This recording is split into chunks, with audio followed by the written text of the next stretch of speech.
ચાલો ને થોડું મારા શહેર વડોદરા વિશે જાણીએ। આજે હું આવી ગઈ છું મામાની પોળ, જ્યાં દાદા ભગવાન રહેતા હતા।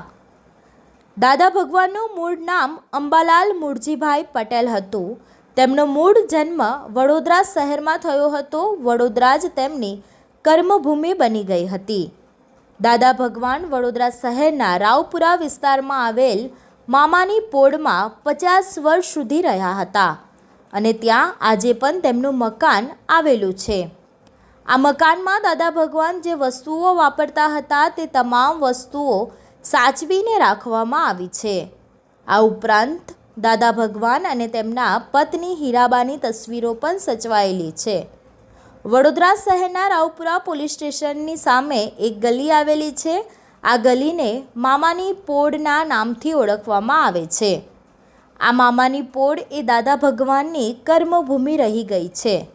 દાદા ભગવાને પોતાની જિંદગીનો મોટો ભાગ અહીં મામાની પોળમાં આવેલા તેમના મકાનમાં વિતાવ્યો હતો। અહીં દાદા ભગવાનની તમામ યાદો આજે પણ સચવાયેલી જોવા મળી રહી છે।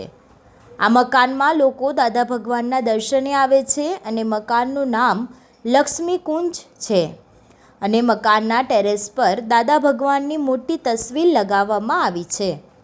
ધન્ય ધન્ય મામાની પોળને, ધન્ય પરમાત્માને। આ જગ્યાએ જતાં જ તમને શાંતિનો અનુભવ થાય છે।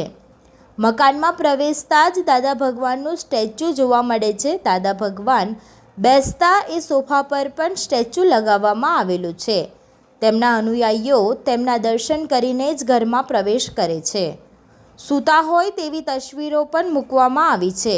અહીં ફાનસ, અરીસો, કોટ, ઘડિયાળ અને દાદા ભગવાનની અન્ય તસવીરો પણ લગાવવામાં આવેલી છે। આગળ જતાં બીજા રૂમમાં દાદા ભગવાન જમવા બેસતા હતા તે જગ્યા પણ છે, જ્યાં તેમની જમતા હોય એવી તસવીર પણ મૂકવામાં આવી છે અને બીજી તસવીરમાં તેમના પત્ની હીરાબા તેમને જમવાનું પીરસે છે તે તસવીર મૂકવામાં આવી છે। આગળ જતાં રસોડામાં જૂના વાસણો, ઘરઘંટી, સગડી, ખલ અને રસોડાની તમામ વસ્તુઓ પણ સચવાયેલી જોવા મળી રહેલી છે। જો તમે વડોદરામાં રહેતા હોવ તો જરૂરથી આ જગ્યાએ જજો।